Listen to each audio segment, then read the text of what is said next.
নাহিদের এমন প্রস্তাব শুনে জাহানারা বেগম হতবাক হয়ে তাকিয়ে রইলেন। তার পাশে বসা ঈশিতা অবশ্য বেশ স্বাভাবিক, কারণ তামিম ভাই আগেই তাকে এই ব্যাপারটা বলেছিল। নাহিদের বাবা জাহাঙ্গীর আলম নিজের বোন জাহানারাকে বলেন, তুই তো জানিস আমার ছেলে একজন প্রতিষ্ঠিত ডাক্তার। আমরা অনেক দিন থেকে ওর বিয়ের ব্যাপারে ভাবছি। ওকে এই ব্যাপারে জানাতে ও বলল ও ঐশীকে পছন্দ করে এবং তাকে বিয়ে করতে চায়। আর তুই তো জানিস আমি ছোটবেলা থেকে নিজের ছেলের কোনো চা অপূর্ণ রাখিনি। এক্ষেত্রে তার ব্যাঘাত ঘটবে না, তাই আমি চলে এলাম ঐশীর জন্য নিজের ছেলের প্রস্তাব নিয়ে। আশা করি তোর শ্বশুরবাড়ির কারো কোনো সমস্যা হবে না। সব ঠিক আছে, কিন্তু ঐশীর পায়ে যে। আমিও শুরুতে এটা নিয়ে আপত্তি তুলেছিলাম জাহানারা, কিন্তু আপনার ভাতিজা তো জানিয়েই দিয়েছে এই ব্যাপারে সে কোনো কথা শুনবে না। ও তো বলেই দিয়েছে ঐশীকে ছাড়া আর কাউকে বিয়ে করবে না। আর এমনিতেও বিয়ে করবে ওরা, সংসারটাও ওরাই করবে। তাহলে ওদের যদি কোনো সমস্যা না থাকে তাহলে আমাদের আর কিসের আপত্তি? জাহানারা বেগম আর কিছু বলতে পারলেন না। তবে তিনি প্রস্তাবে মোটেও রাজি হননি। নেহাতে নিজের বড় ভাই ভাবি বড় মুখ করে এসেছেন তাই, না হলে ঐশীর সাথে নিজের ভাতিজার বিয়ের কথা তিনি ভাবতেও পারেন না।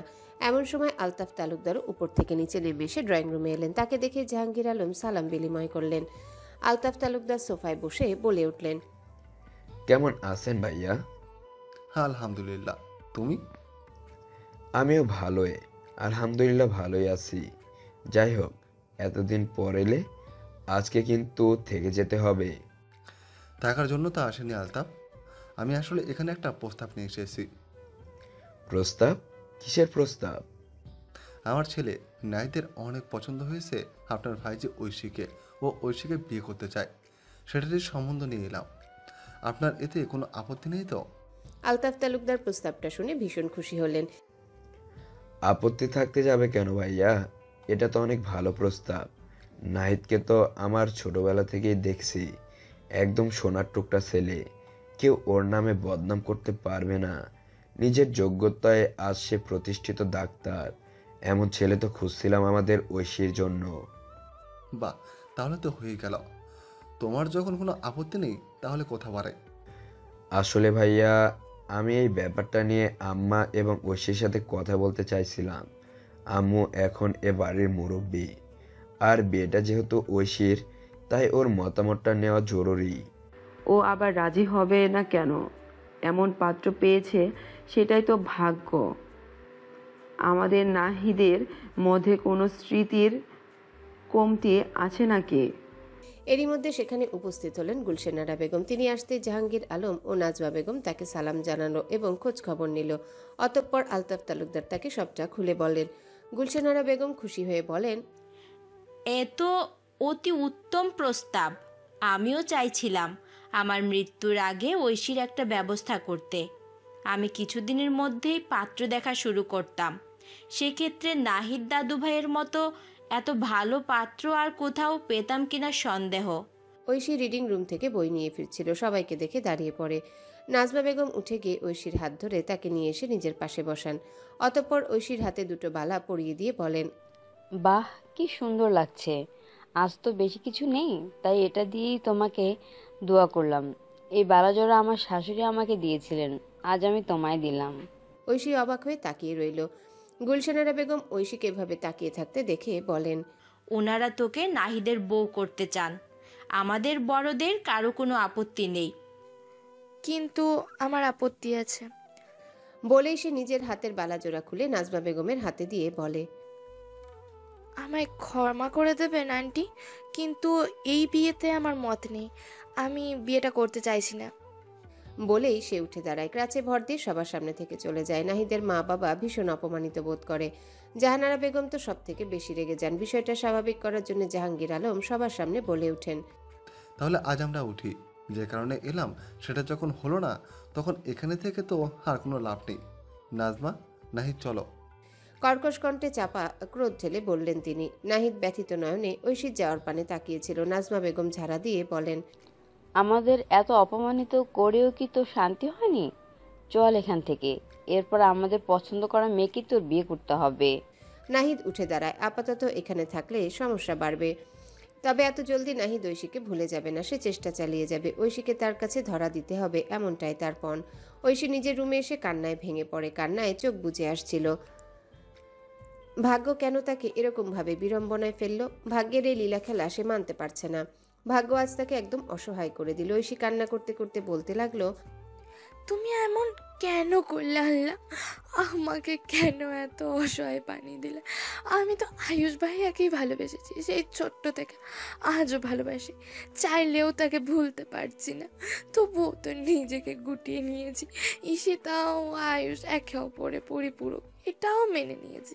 তাদের মাঝে বাধা হয়ে দাঁড়ায়নি। আমি শুধু বাকি জীবনটা একটু স্বস্তিতে কাটাতে চাই। আমার আর কোনো চাওয়া পাওয়া নেই।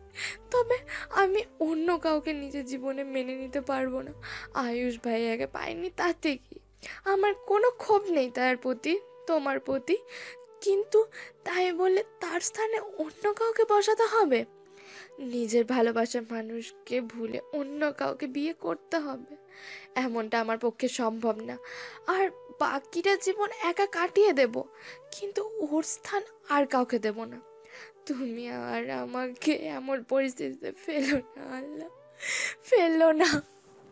আয়ুষ বাড়িতে এসে দেখলো বাড়িতে চরম অশান্তি। জাহানারা বেগম চিৎকার করে বলছেন, ওই মেয়ের সাহস কি করে হয় আমার ভাই ভাবিকে এভাবে অপমান করার? আমার ভাই ভাবি আজ কত অপমানিত হবে এই বাড়ি থেকে বেরিয়ে গেলে। এটা আমি মানতে পারছি না। এই মেয়ের চৌধুরী গোষ্ঠীর ভাগ্য ভালো যে আমার ভাইপোর সম্বন্ধ এনেছিল, না হলে তো ওকে কেউ ছুঁড়েও দেখতো না। আর ওই মেয়ে এত দেমাক দেখায় কোন সাহসে? আমি এর শেষ দেখে ছাড়বো। আয়ুষ ঈশিতার কাছে এসে বলে, কি হয়েছে ঈশিতা, মায়ামান করছে কেন? আয়ুষকে ঈশিতা সব ঘটনা খুলে বলে। সব শুনে আয়ুষ অবাক হলো, বিস্ময়ের সাথে বলল, কিন্তু ঐশী নাহিদকে বিয়ে করতে না করলো কেন? হয়তো অন্য কাউকে পছন্দ করে। সত্যি কি এমন? কই, আমি তো জানি না। ঈশিতা চুপ করে গেল। আয়ুষ না জানলেও সে ঠিকই জানে ঐশীর মনে কে রয়েছে। তালুকদার বাড়িতে আজ লঙ্কা কাণ্ড শুরু হয়ে গেছে। জাহানারা বেগম কিছুতেই তার ভাই ভাবির অপমান মানতে পারছেন না। হিতাহিত জ্ঞান হারিয়ে তিনি ঐশীকে নিয়ে অশ্রাব্য কথা বলতে লাগলেন। গুলশেরারা বেগম এসব সইতে না পেরে বললেন, দুহাই লাগে বৌমা, এবার তুমি চুপ করো। বাপ মা হারা এতিম পঙ্গু মেয়েটা এমনিতেই ছোটবেলা থেকে অনেক কষ্ট সহ্য করে বড় হয়েছে, কখনো মা বাবার ভালোবাসা পায়নি। আলতাফ নিজের কাজে ব্যস্ত, আর তুমি শুধু ওকে দায়িত্ব ভেবে যা করার করেছো। আজ মেয়েটাকে এত খোঁটা দিচ্ছ কেন? কি করেছে ও? তোমার ভাই ভাবিকে ধাক্কা দিয়ে তো বের করেনি, শুধু বলেছে সে তাদের ছেলেকে বিয়ে করতে পারবে না। এটা কি আমার নাতনির অনেক বড় দোষ হয়ে গেছে? আপনি তো নিজের নাতনির দোষ দেখবেন না, সব দোষ তো আমারই এখন। জাহানারা, এসব ঝামেলা বন্ধ করো এবার, যা হবার হয়ে গেছে। হ্যাঁ মা, বাবা ঠিকই বলেছে। তুমি আর এসব নিয়ে ঝামেলা করো না প্লিজ। ঐশীর ইচ্ছা হয়নি, ঐশী বিয়েটা করে নেই, এ নিয়ে এত কথা হচ্ছে কেন? জাহানারা বেগম আজ নিজের মধ্যে নেই। তিনি বলে উঠলেন, ওই কালনাগিনী মেয়ের বিয়ে করার ইচ্ছা হবে কেন? ওর নজর তো পড়েছে আমার ছেলের ওপর। তোর আর ঈশিতার সংসার নষ্ট করার জন্য এই বাড়ি পড়ে আছে। বড় আম্মু? ড্রয়িং রুমে এসে নিজের নামে এসব কথা শুনে ঐশী স্তব্ধ হয়ে যায়। জাহানারা বেগমের মনে এত বিষ তাকে নিয়ে। এদিকে ঐশীকে দেখে জাহানারা বেগমের রাগ মাথাচাড়া দিয়ে উঠল। তখনকার দৃশ্য চোখের সামনে ভেসে উঠল। আরও বড় একটা কাণ্ড ঘটিয়ে ফেললেন তিনি। রাগের মাথায় ঐশীর কাছে গিয়ে ঠাটিয়ে চড় মারেন ঐশীকে। জাহানারা বেগমের এই কাণ্ডে সবাই হতবিহ্বল, তবু তিনি থামবার পাত্র নন। ঐশীর চুলের মুঠি ধরে বলেন, ডাইনি একটা, তুই জন্ম নেবার পর থেকে আমাদের সংসারে একটার পর একটা অশান্তি লেগে গেছে। তুই আমাদের সাজানো গোছানো সংসারটা শেষ করে দিয়েছিস। নিজের মা বাবা খেয়ে তোর শান্তি হয়নি, এখন আমাদের সবার মাথা খেতে চাস? ঐশীর চোখ দিয়ে ছপছপ করে জল পড়ছিল। ঈশিতার আয়ুষ এসে ঐশীকে রক্ষা করে। আলতাফ তালুকদার আর নিজেকে থামিয়ে রাখতে পারেন না। সবার সামনে জাহানারা বেগমের গায়ে হাত তুলেন। ৩৫ বছরের সংসার জীবনে প্রথম তিনি নিজের স্ত্রীর গায়ে হাত তুললেন। হুঙ্কার দিয়ে বললেন, মুখ সামলে কথা বলো জাহানারা, তুমি ভুলে যেও না এই বাড়িটা আমার বাড়িতে দাঁড়িয়ে আমার ভাইয়ের মেয়ের ব্যাপারে তুমি কোন সাহসে এমন জঘন্য কথা বলছো? জাহানারা বেগমের মাথা এমনি ঠিক ছিল না। ছেলের সামনে স্বামীর হাতে মার খেয়ে তিনি নিজেকে ধরে রাখতে পারলেন না, চেঁচিয়ে বলে উঠলেন, হ্যাঁ, এখন তো তুমি আমার গায়ে হাত তুলবে। সত্য কথা বলে ফেলেছি যে এতদিন চুপ ছিলাম তাই ভালো ছিলাম, আজ মুখ খুলতেই আমি খারাপ। ঠিক আছে, তুমি থাকো নিজের ভাইয়ের মেয়েকে নিয়ে। আজ আমার গায়ে হাত তুললে তো তুমি প্রমাণ করে দিলে যে আমার থেকে ঐশীর মূল্য তোমার কাছে বেশি। আমি আর থাকবো না তোমার সংসারে। বলেই তিনি দৌড়ে নিজের রুমের দিকে গেলেন। জামা কাপড় গুছিয়ে বাইরে চলে এলেন। তাকে দেখে ঈশিতা ছুটে গিয়ে বললেন, এসব আপনি কি শুরু করে দিয়েছেন মা? এসবের মানে হয় কোনো? যেই সংসারে আমার কোনো মূল্য নেই সেখানে আমি থাকবো না। তুমি আমার ছেলেটাকে দেখে রেখো ঈশিতা, ওই কালনাগিনী যেন আমার ছেলের আশেপাশে ঘেঁষতে না পারে। বলেই তিনি হনহন করে বেরিয়ে যেতে লাগলেন। গুলশানারা বেগম তার পথ আটকে বললেন, এসব কি ছেলে মানুষ শুরু করেছিস? এসব কি ছেলে মানুষই শুরু করে দিয়েছো বৌমা? এই বয়সে এসে তুমি কিনা সংসার ত্যাগ করবে? এসব তোমায় মানায় না। এই সংসার তো তোমারই। সেটা আপনার ছেলে আজ বেশ ভালোভাবে বুঝিয়ে দিয়েছে আম্মা। আর আপনি এখন আমায় আটকাচ্ছেন কেন? যখন আমার ছেলে আমায় গায়ে হলুদ তুলল তখন তো প্রতিবাদ করলেন না। এটা কিন্তু বেশি বাড়াবাড়ি হয়ে যাচ্ছে মা। একটা সামান্য বিষয়কে কেন্দ্র করে এসব কি শুরু করে দিয়েছো তোমরা? এসব তোর কাছে সামান্য বিষয় মনে হয়? এই মেয়েটা জন্য তোর বাবা আমার গায়ে হাত তুলেছিল। বিবাহিত জীবনে এর আগে কোনো দিন সে এমনটা করেনি। তোমার কোথাও যাওয়ার দরকার নেই বড় আম্মু। আমাকে নিয়েই তো যত সমস্যা। আমি এই বাড়ি ছেড়ে চলে যাব। এসব কি বলছিস তুই? এ বাড়ি ছেড়ে কোথায় যাবি তুই? ঐশীকে কোথাও যেতে হবে না। জাহানারা, তোমার যদি ইচ্ছে হয় তাহলে তুমি এখন এ বাড়ি ছেড়ে চলে যাও। আমার পূর্ণ অনুমতি আছে, আর কেউ ওকে আটকাবে না, এটা আমার নির্দেশ। জাহানারা বেগম ব্যথিত হলেন। গুলশানারা বেগম বলে উঠলেন, এসব তুই কি বলছিস আলতাফ? রাগের মাথায় এমন আজে বাজে কথা বলিস না। এতে পরিস্থিতি আরো ঘোলাটে হবে। আমি যা বলছি একদম ভেবেচিন্তেই বলছি আম্মা। জাহানারা বেগম আর দাঁড়ালেন না। ব্যাগপত্র সবকিছু নিয়ে বাড়ি থেকে বেরিয়ে গেলেন। আয়ুষ হতাশ চোখে সবটা দেখল। একে একে সবাই স্থান ত্যাগ করলো। আলতাফ তালুকদার নিজের রুমের দিকে গেলেন এবং গুলশানারা বেগম গেলেন তাকে বোঝাতে। আয়ুষ বাড়ি থেকে বের হয়ে নিজের মায়ের পেছনে গেল তাকে বোঝাতে। দাঁড়িয়ে রইল একা ঐশী আর ঈশিতা। ঈশিতা ঐশীর কাছে এসে বলে, এবার তুমি শান্তি পেয়েছো তো? মানে আমি কেন এইসবে শান্তি পাবো? এটাই তো চেয়েছিলে তুমি, যে বাড়িতে একটা অশান্তি হোক। না হলে তুমি নাহিদ ভাইয়ার পরিবারের লোকের সাথে এমন ব্যবহার করলে। তুমি কি বুঝতে পারোনি এর ফলে এমন কিছু হবে? নিজের পরিবারের সম্মানের কথা তো একবার ভাবতে। তুমি নিজেও তো পরিবারের সম্মানের কথা না ভেবে বিয়ের আসর থেকে পালিয়ে গেছিলে, আর এখন তুমি আমায় জ্ঞান দিচ্ছ? আমার পরিস্থিতি ভিন্ন ছিল। পরিস্থিতি ভিন্ন বলে কিছু হয় না ঈশিতা। নিজের মনের বিরুদ্ধে গিয়ে কোনো কিছু মেনে নেওয়া যায় না। তুমি পেরেছিলে আয়ুষ ভাইয়াকে সহজে মেনে নিতে? যদি মনের বিরুদ্ধে গিয়ে কোনো কিছু মানার ক্ষমতা আমাদের থাকতো তাহলে জীবনটা অনেক সহজ হয়ে যেত। তবে এমনটা হবার নয়। কিন্তু এখন সবটা তোমার হাতে আছে। তুমি দয়া করে এই বিয়েতে রাজি হয়ে যাও, তাহলেই দেখবে সব ঠিক হয়ে যাবে। তাহলে মাও আবার বাড়িতে ফিরে আসবে। আমি কোনো পুতুল নই ঐশী। আমি একজন রক্তে মাংসে করা মানুষ। আমার উপর এভাবে জোর করে কিছু চাপিয়ে দেয়া যাবে না। নাহিদ ভাইয়া ছেলে হিসেবে খারাপ নয়। ও তোমাকে অনেক ভালোবাসে। অনেক বছর থেকে তোমাকে ছাড়া সে বাঁচবে না। ভালোবাসলেই যে তাকে পেতে হবে এমন কোনো কথা নেই। আমিও তো একজনকে ভালোবেসে তাকে পাইনি, তো আমি কি মরে গেছি? বাস্তবতা এমনই ঈশিতা।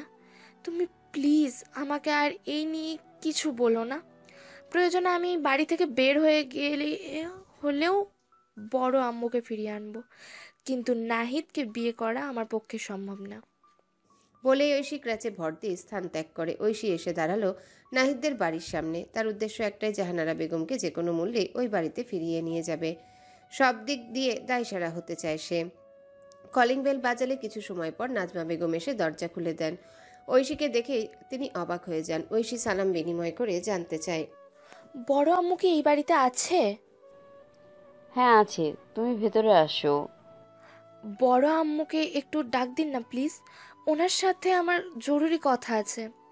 তুমি ভেতরে এসো, আমি জাহানারাকে ডেকে দিচ্ছি। ঐশী সহস্রে ভেতরে প্রবেশ করে। নাহিদ তখনই নিজের রুম থেকে বের হচ্ছিল। ঐশীকে দেখে সে থেমে যায়। গতকালের ঘটনা মনে করে দুজনে অপ্রস্তুত হয়ে যায়। তবুও নাহিদ আর চোখে ঐশীকে দেখছিল, যা ঐশীর অস্বস্তি বাড়িয়ে দেয়। এদিকে জাহানারা বেগম সেখানে উপস্থিত হয়ে বলে ওঠেন, কেন এসেছিস তুই এখানে? আর কি নাটক দেখা বাকি রেখেছিস? ঐশীর সাথে একদম এভাবে কথা বলবেন না বড় আম্মু। উনি আমার বড় আম্মু, আমাকে উনি শাসন করতেই পারেন, আপনি এর মধ্যে ঢুকবেন না। এটা বলার পর সে জাহানারা বেগমের সম্মুখে গিয়ে বলে, আমি তোমাকে ফিরিয়ে নিয়ে যেতে এসেছি বড় আম্মু, তুমি আমার সাথে ফিরে চলো।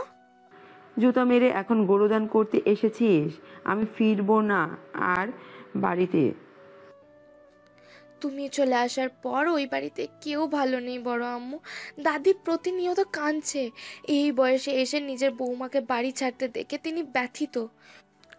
বড় আব্বু মুখে কিছু না বললেও তাকে দেখেই বোঝা যাচ্ছে তার বুক কষ্টে ফেটে যাচ্ছে। তো আমি কি করব? তুমি ফিরে চলো, প্রয়োজনে আমি বাড়ি থেকে বেরিয়ে আসব। বাড়ি থেকে বেরিয়ে কোথায় যাবেন আপনি? সে ব্যাপার নিয়ে তো আপনাই ভাবতে বলিনি। আমার তোকে সহ্য হয় না এটা ঠিক, কিন্তু আমি তোকে বাড়ি ছাড়া করতেও চাই না। আর তুই বাড়ি ত্যাগ করলে আমি ওই বাড়িতে ফিরবো, এটা ভাবলে তুই ভুল করবি। শুধু একটা শর্তে আমি এই বাড়িতে ফিরবো, আর সেটা হলো তোকে নাহিদকে বিয়ে করতে হবে। বড় আম্মু, এছাড়া আর যাই করিস তুই, আমি ফিরবো না। তুমি এভাবে ঐশীর উপর চাপ প্রয়োগ করো না ফুপু। আমি ওনাকে ভালোবেসে জয় করতে চাই, জোর জবরদস্তি করে নয়। আমি একবার যেটা বলে দিয়েছি সেটাই হবে, এখন তুই ভাব কি করবি। নাজমা বেগম মুচকি হাসেন, কারণ এটাই তার পরিকল্পনা। নিজের ছেলের ভালোর জন্য এতটুকু তো তাকে করতেই হবে। তিনি জাহানারা বেগমকে এটা শিখিয়ে দিয়েছিলেন। ঐশী উঠে দাঁড়ায়, ফিরতে ফিরতে বলে, আমি ভেবে তোমায় সব জানিয়েছি বড় আম্মু। গুলশানারা বেগম রুমে এসে বসে আছে ঐশী, তাকে সমস্ত ঘটনা খুলে বলেছে ঐশী।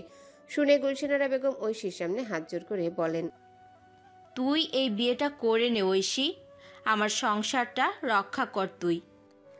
দাদি, তুমিও? আমি যা বলছি সব দিক ভেবেই বলছি। তোর তো বিয়ের বয়স হয়েছেই, আর নাহিদ তো ছেলে হিসেবে খারাপ নয়। বিয়েটা করতে তো তোর কোনো অসুবিধা থাকার কথা না।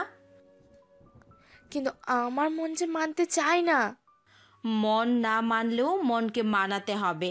আয়ুষকে যে তুই আর পাবি না এটা মেনে নে। আর বিয়ে না করলে তো অর্ধেক দিন পূর্ণ হয় না।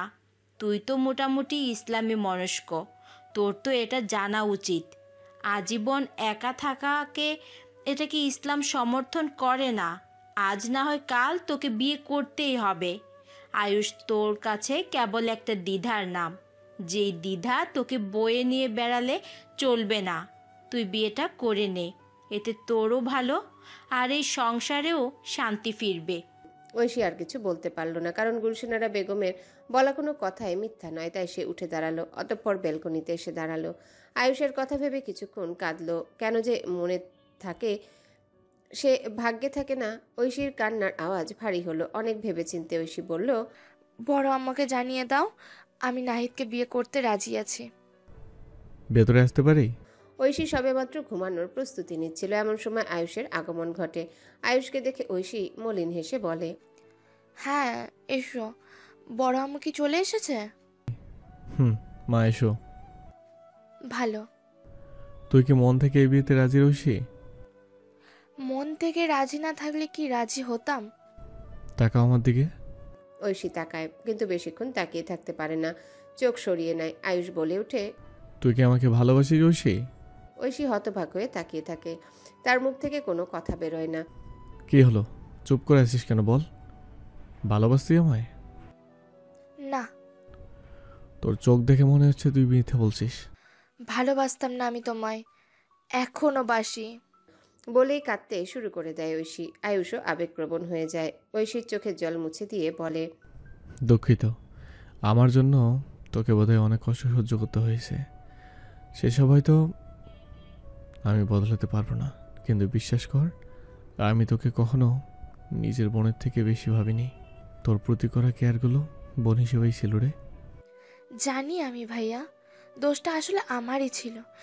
আমি বেশি কিছু ভেবে নিয়েছিলাম। নিজেকে দোষ দিয়ে তুই মানসিক শান্তি পাবি না। দোষ আসলে কারো না, দোষ ভাগ্যের, দোষ পরিস্থিতির। আজ যদি আমি অবিবাহিত থাকতাম তবুও আমি তোকে ফিরিয়ে দিতাম, কারণ তুই আমার কাছে আমার নিজের বোনের মতোই। আর এখন তো আমি বিবাহিত। তুই যদি তোর মনের কথা আগে আমাকে বলতি তাহলে ভালো হতো। তাহলে এতগুলো দিন তোকে এই কষ্ট মনে চেপে নিয়ে থাকতে হতো না। আমি না বলে তুই মুভ অন করতে পারতি। শুধু শুধু মিশে আসা মনে রেখে কষ্ট পেলি। ঐশী কাঁদতে কাঁদতে হেঁচকি উঠে যায়। আমি কি করব ভাইয়া, আমার মন যে মানতে চায়নি। আমি জানতাম তোমাকে পাবো না, কিন্তু তবুও মনে আশা রেখেছিলাম। ওই যে ছোটবেলায় শুনেছিলাম না, মন থেকে চাইলে সব কিছু পাওয়া যায়। আমি সেই আশাতেই ছিলাম এতগুলো দিন। ঈশিতা বিদেশে যাবার পর আমার মনে খানিক আশা জেগেছিল, কিন্তু ওই যে ভাগ্য, সেটা আমার পক্ষে না। আমি বুঝতে পারতেছি তোর কষ্টটা, তবে এখন তোকে এইসব কষ্ট ভুলে সামনে এগিয়ে যেতে হবে। এই জন্য তোর নতুন করে জীবন শুরু করার প্রয়োজন। নাহিদও অনেক ভালো ছেলে, তোকে অনেক ভালো রাখবে। দেখবি ওকে পেলে তুই আমাকে ভুলে নতুন করে জীবন শুরু করতে পারবি। এই তোর জন্য উত্তম, কারণ ও তোকে ভালোবাসে। ওই যে কথায় আছে না, তুমি তার কাছে বেশি সুখে থাকবে যে তোমাকে ভালোবাসে, তো যাকে তুমি ভালোবাসো। আমি কখনোই তোকে সেই নজরে দেখতাম না। ভালো থাকিস। বলেই চলে যায় আয়ুষ। ঐশী তার যাওয়ার পানে তাকিয়ে বলে, আজ থেকে আমি তোমার দিদাই বাঁচা ছেড়ে দিলাম। এখন থেকে শুরু হবে আমার নতুন জীবন। ঐশী একটা লাল বেনারসি শাড়ি পরে আছে, সাথে সোনার অলংকার। আজকে তার বিয়ে নাহিদের সাথে। চারিদিকে চলছে আনন্দ আয়োজন, কিন্তু আনন্দ নেই ঐশীর মনে, কারণ সে মন থেকে এই বিয়েটা মেনে নিতে পারছে না। ঈশিতা এসে ঐশীকে সাজানো দেখে বলল, ভীষণ সুন্দরী লাগছে তোমায়। নাহিদ ভাই তো একদম তাক লেগে যাবে। বিনিময় ঐশী শুধু মলিন হাসে। ঐশীর হাসি মিলিয়ে যায় মলিনতার ভাঁজে। ঈশিতা এমনটা দেখে বলে, তুমি কি এখনো এই বিয়েটা নিয়ে খুশি নও? যদি আমি বলি যে আমি খুশি, তাহলে এটা মিথ্যে হয়ে যাবে। ঈশিতা দীর্ঘশ্বাস ফেলে। ঐশী বলে, তুমি খুব ভাগ্যবান জানো, তুমি আয়ুষ ভাইয়াকে ভালোবাসা পেয়েছো। তোমাকে একটা কথা বলি, আমি কিন্তু বিয়ের সময় তোমার আয়ুষ ভাইকে একদম পছন্দ করতাম না, কিন্তু তিনি আমায় পছন্দ করতেন। আর আজ দেখো আমরা কত সুখী, কারণ তোমার আয়ুষ ভাইয়ার এত গভীর ভালোবাসা আমায় বাধ্য করেছে তাকে ভালোবাসতে। আর নাহিদ ভাইও তোমাকে অনেক ভালোবাসে, দেখবে তার থেকে এত ভালোবাসা পেয়ে তুমি ঠিকই মানিয়ে নেবে। ঐশী বিপরীতে কিছু বলে না, শুধু তাকিয়ে থাকে আকাশের পানে। মহান সৃষ্টিকর্তা সকলের ভাগ্য লিখে রাখে। ঐশীর ভাগ্যে হয়তো এমনটাই লেখা ছিল। ঐশী নিজের ভাগ্যকে মেনে নিয়েছে, তাই এখন তার আর বেশি কষ্ট হচ্ছে না। ঐশীকে এসে বসানো হয়েছে নাহিদের সামনে। বিয়ের কার্যক্রম শুরু হয়। কাজী বিয়ে পড়ানো শুরু করেন। একসময় তিনি কনেকে কবুল বলতে বলেন। ঐশী অনেকক্ষণ চুপ থাকে। কবুল বলতে গিয়ে যেন তার হৃদয়ে রক্তক্ষরণ চলছে। তবুও ঐশী দু চোখ বুঝে শক্ত করে নিল নিজেকে। অতঃপর ধীর গলায় বলল, কবুল। নাহিদ বেশি সময় না নিয়ে কবুল বলে দিল। এরই মাধ্যমে এক গভীর বন্ধনে বেঁধে গেল দুজনে। ঐশী কবুল বলার পর থেকে মন মরা হয়ে বসেছিল। নাহিদ তার কানে কানে এসে বলে, যত মনমরা হয়ে থাকার শখ এখন থাকো। আজ থেকে তোমার সব দুঃখ আমি গ্রাস করব, সুখের চাদরে মুড়িয়ে দেব তোমায়। কথা দিলাম প্রেয়সী, আমি জানি এই বিয়েতে তোমার মত ছিল না, কিন্তু দেখবে একদিন তুমি ঠিকই আল্লাহকে ধন্যবাদ দেবে। ঐশী কিছু বলল না, তবে সে চায় খুশি হতে, যা হয়েছে তা মেনে নিতে। ভাগ্যকে অস্বীকার করার তো কোনো উপায় নেই। ভাগ্যকে মেনে নেওয়াই সব থেকে ভালো পন্থা। জীবনে সুখ খুব কম পেয়েছে ঐশী, পায়নি বললেও ভুল হয় না।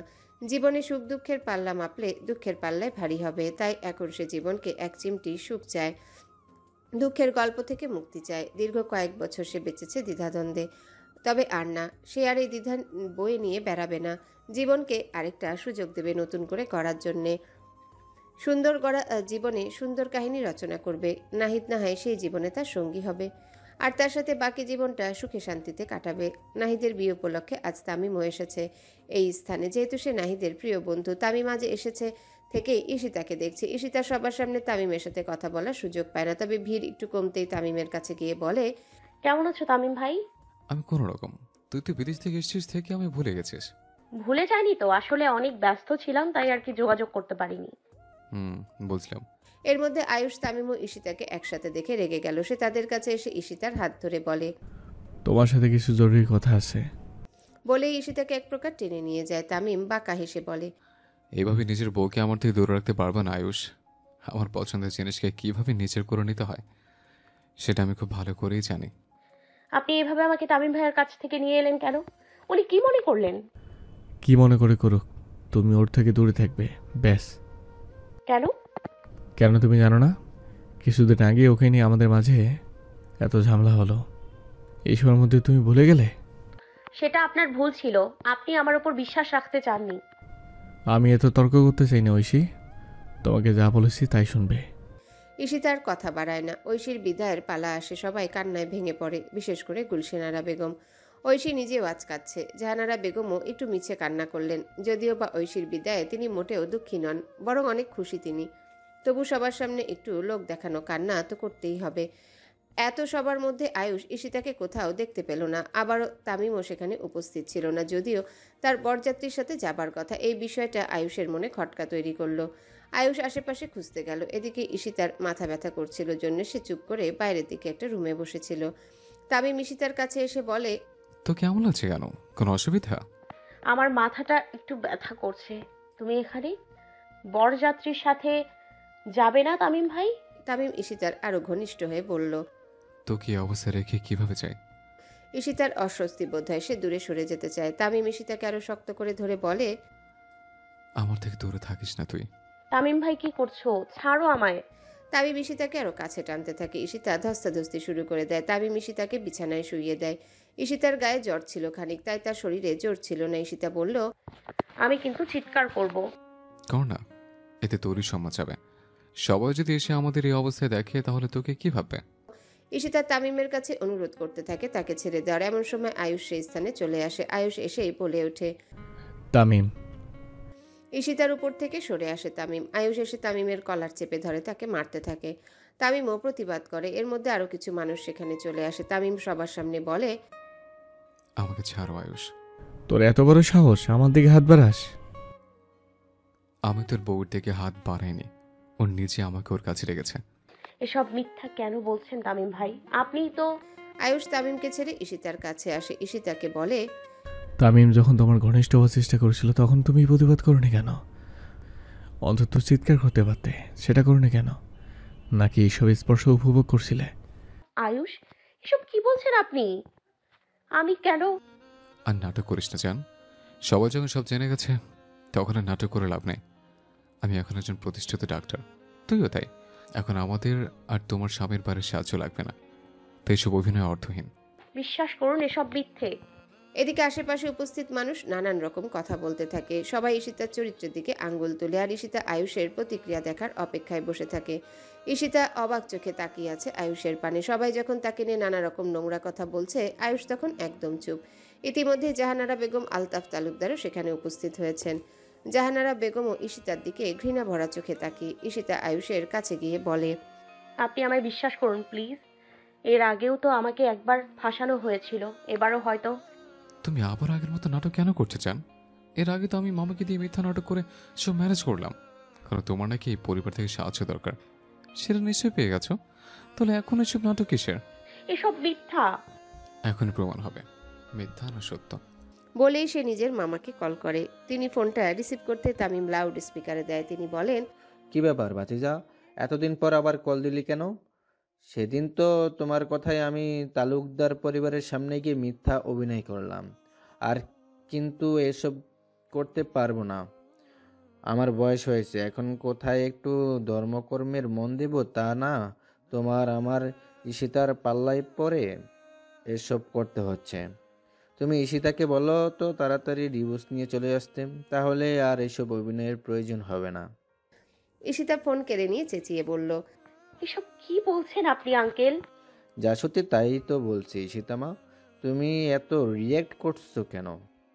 জাহানারা বেগম এগিয়ে এসে ঈশিতাকে ঠাটিয়ে চড় মেরে বললেন, শয়তান মেয়ে, তোকে বিশ্বাস করে আমরা আবারও ঠকলাম। তুই প্রমাণ করে দিলি কতটা নিস তুই। আমার ছেলে তোর জন্য এত কিছু করলো আর তুই ওকে এত বাজেভাবে ঠকালি। তোর কোনোদিনও ভালো হবে না। ঈশিতা আয়ুষের কাছে যায়, তার হাত ধরে বলে, এই দুনিয়ার সবাই আমাকে অবিশ্বাস করুক, আমার কিছু যায় আসে না, শুধু আপনি আমায় বিশ্বাস করুন। আয়ুষ ঈশিতার থেকে নিজের হাত ছাড়িয়ে নিয়ে বলে, অনেক হয়েছে আর না। বরাবর আমি তোমায় বিশ্বাস করে এইভাবে ঠকতে পারবো না। আমিও একটা মানুষ ঈশিতা, আমারও আবেগ অনুভূতি বলে কিছু আছে। আমার সহ্যের সীমা পার হয়ে গেছে সব কিছু। তুমি আমার সাথে আর এমন করো না। তুমি যদি আমার কাছে সুখ না পাও তাহলে যাও তামিমের কাছে, ওর কাছে গিয়ে সুখের সন্ধান করো। আমাকে আর দ্বিধায় রেখো না, বাঁচতে চাইও না। আমার মুক্তির দরকার এসব থেকে। বলেই হনহন করে সেই স্থান ত্যাগ করে। ঈশিতা অনেক অনুনয় বিনয় করে তার পায়ে পর্যন্ত পড়তে যায়, কিন্তু কোনো লাভ হয় না। আলতাফ তালুকদার গম্ভীর সুরে বলেন, এই মেয়ে অনেক নাটক হয়েছে আর না। তোমার জন্য আমাদের পরিবারের মান সম্মান একদম শেষ হয়ে গেছে। এতগুলো মানুষ আমাদের পরিবারের দিকে আঙ্গুল তোলে আমাদের সম্মানহানি করেছে, বলেছে যে তালুকদার পরিবারের বউ দুশ্চরিত্রা। এত অপমান আমরা নিতে পারছি না। এবার আমার ছেলেটাকে, আমাদের পরিবারকে, আমাদের সবাইকে তুমি মুক্তি দাও। এরই মধ্যে কিছু মহিলা বলা বলি করছিল, দেখো এই মেয়েকে কতটা নির্লজ্জ। আমরা হলে তো এত অসম্মানের পর গলায় দড়ি দিয়ে মরতাম, আর এই কেমন নির্লজ্জের মতো দাঁড়িয়ে আছে। আরও একজন মহিলা বলে, আর এসব মেয়েদের আবার লজ্জা বলে কিছু আছে নাকি? চরিত্রহীন মেয়ে, এত ভালো স্বামী থাকতে বাইরে সুখের খোঁজ করে। এ সমস্ত কথা ঈশিতাকে একদম ছিন্ন ভিন্ন করে দিচ্ছিল। সে আর সইতে না পেরে কান চেপে ধরে। জাহানারা বেগম এগিয়ে এসে ঈশিতার হাত ধরে হিড় হিড় করে টানতে টানতে নিয়ে যেতে থাকে। ঈশিতা বলতে থাকে, আমায় বিশ্বাস করুন মা, আমার বিরুদ্ধে চক্রান্ত হয়েছে, দয়া করে আমায় বিশ্বাস করুন। চুপ, একদম চুপ। তোকে আমি আর কখনোই বিশ্বাস করব না। তোকে বিশ্বাস করার দৌলতে আজ আমাদের এত কিছু সহ্য করতে হচ্ছে। তোর জন্যই সবার সামনে আমরা ছোট হয়ে গেলাম, কিন্তু আর না। এবার তুই এই বাড়ি থেকে বের হ। বলেই দরজার কাছে নিয়ে গিয়ে ঈশিতাকে জোরে ধাক্কা দেয়। ঈশিতা মেঝেতে পড়ে মাথায় আঘাত পায়। কাঁদতে কাঁদতে আয়ুষকে ডাকতে থাকে, কিন্তু আয়ুষ কোনো সাড়া দেয় না। ঈশিতা সেখানেই বসে থাকে। এমন সময় কেউ এসে তার দিকে হাত বাড়িয়ে দেয়। ঈশিতা চোখ তুলে তামিমকে দেখে ঘৃণায় থুতু ছিটায় তার দিকে। তামিম থুতু মুছে ফেলে হেসে বলে, যত আমার মুখে থুতু ছিল না কেন, আমি ছাড়া এখন তোমাকে সাহায্য করার মতো আর কেউ নেই সেটা। তোমার দিকে তাকাতেও আমার ঘৃণা হচ্ছে, আমার নিজের প্রতিও ঘৃণা হচ্ছে, এটা ভেবে যে এক সময় আমি তোমার মতো ঘৃণ্য মানুষকে ভালোবাসতাম। তুমি আমার সংসারটা একদম তছনছ করে দিলে। দেখবে কোনোদিনও তোমার ভালো হবে না, একদিন সব সত্যি সামনে আসবেই। এত অপমানের পরেও কি তুমি আয়ুষের কাছে ফিরে যাবে? তাহলে আমি কি দোষ করলাম? সম্পর্কের ক্ষেত্রে বিশ্বাসটি আসল, কিন্তু তোমার স্বামী তো তোমাকে বিশ্বাসই করে না। করতে হবে না বিশ্বাস, কিন্তু তার মানে এই নয় যে আয়ুষ আমায় ছেড়ে দিয়েছে জন্য আমি তোমার কাছে যাব। তুমি তো আয়ুষের থেকেও জঘন্য, আর আয়ুষ আজ যা করলো তাতে আমি আর কখনোই ওর কাছে ফিরতে চাই না, কিন্তু তবুও সামনে আনতে চাই, যাতে সবাইকে বোঝাতে পারি যে আমি দুশ্চরিত্রা নই। বলে ঈশিতা হাঁটা শুরু করে। তামিম তার দিকে তাকিয়ে তার ছেলের হাসি হেসে বলে, কোথায় আর যাবে? সেই তো শেষে আমার কাছে ফিরতে হবে।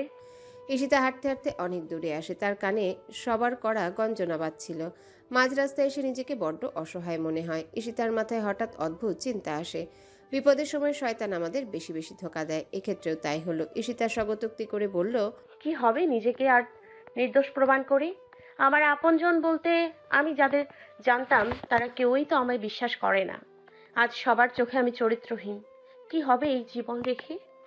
এমন ভাবনা থেকে ঈশিতা এগিয়ে যেতে থাকে। সামনে একটা খরস্রোতা নদী। ঈশিতা ভাবলো আজ এই নদীতে ঝাঁপ দিয়ে নিজেকে শেষ করে দিবে, কিন্তু নদীর কাছে যাওয়ার পূর্বেই তার মাথা চক্কর দিয়ে ওঠে। ঈশিতা এদিক ওদিক তাকায়, কেউ নেই আশেপাশে। ঈশিতা হঠাৎ করে জ্ঞান হারিয়ে সেখানে পড়ে যায়। আয়ুষ নিজের কক্ষে এসে সমানে ঈশিতার কথা ভেবে কষ্ট পাচ্ছিল। ঈশিতাকে তো সে ভালোবাসতো, তাকে বিশ্বাসও করতে চায়, কিন্তু পরিস্থিতি তাকে অবিশ্বাস করতে বাধ্য করে। আয়ুষের ভীষণ অস্থির লাগছিল, তাই সে রুম থেকে বের হয়ে আসে। এসে জাহানারা বেগমের উদ্দেশ্যে বলে, ঈশিতা কোথায় মা? খবরদার আমার সামনে ওই পাপী দুরাচারী মেয়ের নাম নিবি না। ওকে আমি বের করে দিয়েছি এই বাড়ি থেকে। সে কি, এত রাতেও কোথায় যাবে? যেখানে খুশি যাকে, তাতে তোর কি?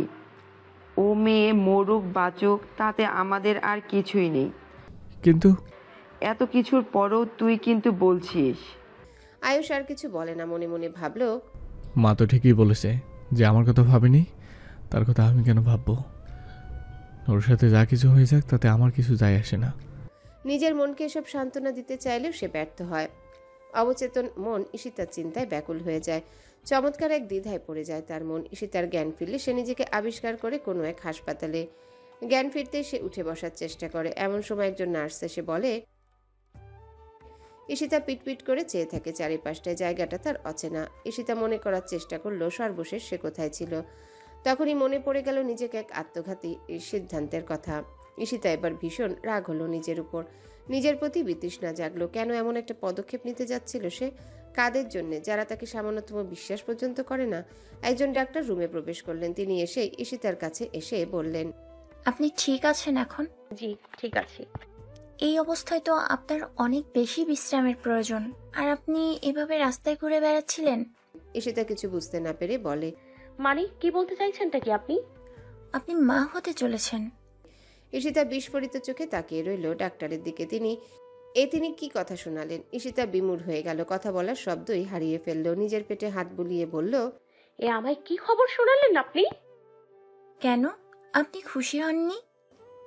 ঈশিতার ভেতর থেকে কোনো অনুভূতির প্রকাশ ঘটছে না, যেন অনুভূতিহীন পাথর সে। মা হওয়া একটা মেয়ের কাছে সৌভাগ্য, সুখের খবর। ঈশিতাও এখন সুখী হবার কথা, কিন্তু সে পারছে না সুখী হতে। কারণ বর্তমানে সে যেই সময়ের মধ্যে দিয়ে যাচ্ছে তাতে তার কাছে মুখ্য বিষয় হচ্ছে নিজেকে এই জীবনযুদ্ধে টিকিয়ে রাখা। সেই সময় এক নতুন প্রাণকে এসে এই সংসারে সমরাঙ্গনে কিভাবে সামলাবে? তার বাবা কি তাকে স্বীকৃতি দেবে?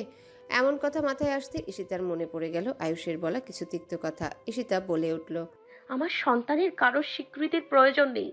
যে আমাকে বিশ্বাসই করে না তার কাছে আমি আমার সন্তানের কৃতিত্বের দাবি নিয়ে যাব না। প্রয়োজনে আমি একা হাতে আমার সন্তানকে মানুষ করব, তবু আমি কারোর মুখাপেক্ষী হব না, কারোরই না। যেখানে বিশ্বাস নেই সেখানে কোনো সম্পর্কেরই মূল্য নেই। আয়ুষ তার প্রিয় বন্ধু রাসেলের সাথে ফোনে কথা বলছিল। রাসেল আয়ুষকে বলছিল, বারবার কেন একই ভুল করিস তুই আয়ুষ? কেন আবার ভাবিকে ভুল বুঝলে? গতবার কি তোর শিক্ষা হয়নি? আমি সে থেকে ভুল বুঝিনি। আমি জানি ও কোনো ভুল করতে পারে না। এইসব কিছু তো আমি ষড়যন্ত্র, সেই ব্যাপারে আমি নিশ্চিত। তাহলে তুই কেন ভাবিকে সমর্থন করলি না? করিনি এর কারণ আছে। তামিম সবার সামনে ঈশিতার চরিত্রের দিকে আঙ্গুল তুলছে। আমি যদি ঈশিতাকে বিশ্বাস করতাম, তাও আর 5টা লোক ঈশিতার চরিত্রের দিকে আঙ্গুল তুলত। তাই আমি চেয়েছি সবার সামনে তামিমের সব ষড়যন্ত্র বের করে আনতে। আর এই জন্য তামিমকে এটা বিশ্বাস করানো জরুরি ছিল যে আমি ঈশিতাকে ভুল বুঝেছি। সেই জন্য আমি সবার সামনে এমন প্রিটেন্ড করেছি যে আমি ওকে বিশ্বাস করি না। তামিম এখন নিশ্চয়ই আত্মসন্তুষ্টিতে ভুগছে, ভাবছে ওর উদ্দেশ্যে ও সফল। আমি এই সুযোগ কাজে লাগিয়ে ওর পদ্মভাস করব। ও তাই বল। আমি তো ভয় পেয়ে গেছিলাম, ভেবেছিলাম তুই বুঝি আবার ভাবিকে ভুল বুঝলে। এখন শান্তি পাওয়ার সময় নেই রাসেল, এখন শান্তি পাওয়ার সময় নেই রাসেল। আমি ভেবেছিলাম সবার আড়ালে এসে থেকে সব কথা জানিয়ে দেব যে আমি ওকে ভুল বুঝিনি এবং নিজের সব পরিকল্পনার কথা জানাবো। কিন্তু এদিকে একটা ব্যালেন্ডার হয়ে গেছে। আমি এসে থেকে কিছু জানানোর পূর্বেই মা ওকে বাড়ি থেকে বের করে দিয়েছে। সে কি? ভাবি কোথায় এখন? জানি না রে দোষ। আমি বিগত কয়েকটা ঘন্টা ধরে সম্ভবত সব জায়গায় খুঁজে চলেছি ওকে, কিন্তু ওর কোনো সন্ধান পাচ্ছি না। জানি না ও কোথায় চলে গেছে। আমার ভীষণ ভয় হচ্ছে রে। উদাস স্বরে বলে আয়ুষ। রাসেল একজন পুলিশ অফিসার, তাই সে আয়ুষকে ভরসা দিয়ে বলে, তুই একদম চিন্তা করিস না, আমি আসছি। যত দ্রুত তাড়াতাড়ি সম্ভব আমরা দুজনে মিলে ভাবিকে খুঁজে বের করব। তুই ছাড়া এখন আর আমার ভরসা করার মতো কেউ নেই রাসেল, তাই তো আমি অসহায় হয়ে তোকে বললাম। একদম ঠিক করেছিস, আমি শীঘ্রই আসছি। ঐশী বাসর ঘরে বসে নাহিদের অপেক্ষায় প্রহর গুনছে। এই নতুন ঠিকানায় তার প্রথম রাত অন্যরকম এক অনুভূতিতে ভাসিয়ে দিচ্ছে। যতদূর সে দেখেছে এই পরিবারের লোকগুলো কেউ খারাপ না, সবাই ঐশীর সাথে বেশ ভালো ব্যবহার করেছে। ঐশী সবার ব্যবহারে যথেষ্ট সন্তুষ্ট, আর নাহিদ সে তো ঐশীর প্রতি যথেষ্ট দায়িত্বশীল আচরণ করেছে। ঐশীর মনে যেন নতুন আশার সঞ্চার হয়েছে। দাদির বলা কথাগুলো মনে পড়ে যাচ্ছে। তাহলে কি সত্যি এবার তার জীবনে সুখের আগমন ঘটতে চলেছে? ঐশীর এহেন ভাবনার মাঝেই রুমে প্রবেশ করে নাহিদ। ঐশীর বুক কেঁপে উঠে, এক অজানা শিহরণ অনুভূত হয়। নাহিদকে ভীষণ চিন্তিত লাগছিল। তামিম ঐশীর ঘটনাটা সে শুনেছে। এটা শোনার পর থেকে তার মন খচখচ করছে। নাহিদ চিন্তিত ভঙ্গিতে ঐশীর পাশে এসে বসে। ঐশী মাথা নামিয়েছিল। অনেকক্ষণ নাহিদ চুপ থাকে। ঐশী মাথা তুলে নাহিদের দিকে তাকায়। নাহিদকে ভীষণ চিন্তিত লাগছিল। ঐশী নাহিদের চিন্তিত মুখভঙ্গি দেখে বলে, আপনি ঠিক আছেন তো? নাহিদ ঐশীকে এখনই এসব বলে তাদের জীবনে সুন্দর মুহূর্ত নষ্ট করতে চায় না, তাই ব্যাপারটা চেপে যায়। কণ্ঠে মাদকতা মিশিয়ে বলে, না, আমি একদম ঠিক নেই। পাশে এত সুন্দরী বউ থাকলে কি ঠিক থাকা যায়? ঐশীর খানিকটা লজ্জা লাগলো। নাহিদ ঐশীর লাজুক মুখশ্রী স্পর্শ করতে কেঁপে উঠল তার বদন। চোখ বন্ধ করতে আয়ুষের কথা মনে পড়ল। ঐশী নিজেকে ধিক্কার দিয়ে বলল, আমি এখনো অন্য কারোর বিয়ে করাবো? ওই পুরুষ এখন আমার কাছে নিষেধ। হে আল্লাহ, তুমি আমার মন থেকে ওনাকে চিরতরে মুছে দাও, যাতে আমি জীবনটাকে নতুন উদ্যমে শুরু করতে পারি। নাহিদ নিজের বুক পকেট থেকে একটা সোনার আংটি বের করে ঐশীর অনামিকা আঙ্গুলে পরিয়ে দেয়। ঐশী নাহিদের পানে চায়। নাহিদ মৃদু হেসে বলে, আজ থেকে আমাদের নতুন জীবনের সূচনা হলো। আমি জানি তোমার কিছু অতীত ছিল, যা হয়তো সুখকর নয়। আমি কখনো সেই অতীত সম্পর্কে জানতে চাইব না। আমি তোমাকে নিয়ে এক সুন্দর বর্তমান এবং ভবিষ্যৎ গড়ার স্বপ্ন দেখি। আমার এই স্বপ্ন পূরণে তোমায় পাশে পাবো তো? ঐশী নিশ্চুপ। সে যে বুঝে উঠতে পারে না এই অবস্থায় তার কি বলা উচিত, তাই ফ্যাল করে তাকিয়ে রইল নাহিদের পানে। নাহিদ ঐশীর কপালে আলতো পরশেকে দিল। ঐশী আবারও কেঁপে উঠল। নাহিদ ধীরে ধীরে ঐশীর আরও কাছে আসতে লাগলো। ঐশী কোনো বাধা দিল না, বরং নাহিদের সাথে তাল মেলাতে লাগলো। অতীতকে ভোলার প্রয়াসে যুক্ত হলো ঐশী। জীবনে একজনকে ভুলতে আরেকজনের সঙ্গ প্রয়োজন। আজ নাহিদের মধ্যে যেন সেই সঙ্গই খুঁজে পেল। আদর ভরা এক রাত্রি শেষে ঐশীকে বাহুডোরে আবদ্ধ করে নাহিদ বলল, তোমার এই বিয়েতে মত ছিল না আমি জানি, তবে দেখো এই বিয়েটাই তোমার জীবনে সব থেকে বড় মঙ্গলময় কিছু নিয়ে আসবে। ঐশী প্রত্যুত্তরে বলার মতো কিছু খুঁজে পেল না। তবে সেও চায় নাহিদের বলার প্রত্যেকটা কথা যেন শতভাগ সত্য হয়। ঈশিতা সকাল সকাল বেরিয়ে পড়েছে অজানার উদ্দেশ্যে। এখন সে অনুভব করতে পারছে যে পৃথিবীতে সে সত্যিই ভীষণ একা। হঠাৎ ঈশিতার মনে পড়ে গেল কিছুদিন আগে তার কাছে চট্টগ্রামে একটা প্রাইভেট মেডিকেলে জয়েন হবার অফার এসেছিল। ঈশিতা চেয়েছিল ঢাকা মেডিকেলে ডাক্তার হিসেবে যোগদান দিতে, তাই সে অফারটার আর জবাব দেয়নি, কিন্তু নাও করেনি। বর্তমানে এই ঢাকা শহরটাই তার কাছে সব থেকে বিরক্ত লাগছে। তাই ঈশিতা চায় যে কোনো মূল্যে শহর থেকে দূরে চলে যেতে। তাই ঈশিতা নিজের ফোন বের করলো। ইমেলের মাধ্যমে আবারও যোগাযোগ করার চেষ্টা করলো সেই হাসপাতালে। এখন একটা কাজের ভীষণ দরকার তার। নিজের জন্য না হলেও নিজের অনাগত সন্তানের কথা বিবেচনায় নিয়ে তাকে এমনটা করতেই হবে। ঈশিতা জয়নিং হবার ইমেল পাঠিয়ে দিয়ে দীর্ঘশ্বাস ফেলল। এখন শুধু ফিরতি মেলের দরকার। ঈশিতার যা প্রয়োজনীয় কাগজপত্র যেসব জাহানারা বেগম তার ব্যাগে পুরে দিয়ে পাঠিয়েছেন, এখন থেকে সেসব সম্বল নিয়ে ঈশিতা হেঁটে চলেছে অজানার পথে। ফিরতি মেল আসলে সে রওনা দিবে তার নতুন গন্তব্যের পানে। রাসেল এবং আয়ুষ ঈশিতাকে খুঁজতে ব্যর্থ হয়েছে। কোথাও তারা ঈশিতার সন্ধান পায়নি। আয়ুষের এবার ভীষণ চিন্তা হলো, ঈশিতার আবার বড় কোনো বিপদ হলো না তো? চিন্তায় তার মাথা কাজ করা বন্ধ করে দিয়েছে। আয়ুষ রাসেলকে বলল, আচ্ছা, এই তামিম আবার ঈশিতার কোনো ক্ষতি করে নাই তো? তোর এই কথাটাকে আমি পুরোপুরি উড়িয়ে দিতে পারছি না। চল তাহলে আমরা তামিমের কাছে যাই, এখন ও এইসব কিছুর জবাব দিতে পারবে। রাসেল ও আয়ুষ একই সঙ্গে চলল তামিমের বাড়ির দিকে।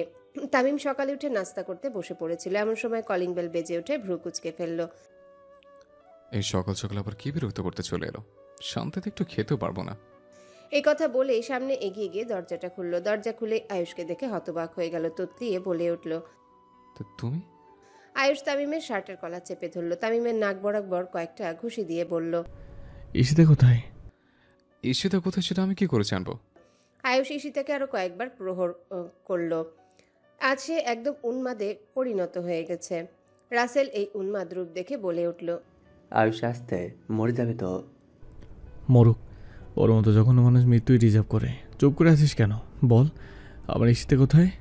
আমি বিশ্বাস কর আয়ুষ, আমি জানি না ঈশিতা কোথায়। আমি ঈশিতাকে আমার সাথে আসতে বলেছিলাম, কিন্তু ও আসেনি। একা একা কোথায় চলে গেছে? আয়ুষ মারধর করা থামালো না। রাসেল আয়ুষকে থামিয়ে বলল, ওকে ছেড়ে দে আয়ুষ, আমার ওর মুখ দেখে মনে হচ্ছে না ও মিথ্যে বলছে। ছেড়ে দেব? কখনোই না। ওর জন্য আমার ঈশিতা আমার থেকে দূরে সরে গেছে। ওকে আমি কিছুতেই ছাড়বো না। বলে আবারও মারতে উদ্যত হলো। রাসেল কোনো রকমে আয়ুষকে আটকে রাখলো। ইতিমধ্যেই তামিমের অবস্থা খারাপ হয়ে গেছে। গড়িয়ে গড়িয়ে রক্ত পড়ছে তার শরীর থেকে। রাসেল তামিমের উদ্দেশ্যে বলে, আমি কিন্তু বেশিক্ষণ এভাবে আয়ুষকে সামলে রাখতে পারবো না। তুমি যদি নিজের ভালো চাও তাহলে আয়ুষের কথা মতো কাজ করো। বলুন আমায় কি করতে হবে, আমি তাই করব।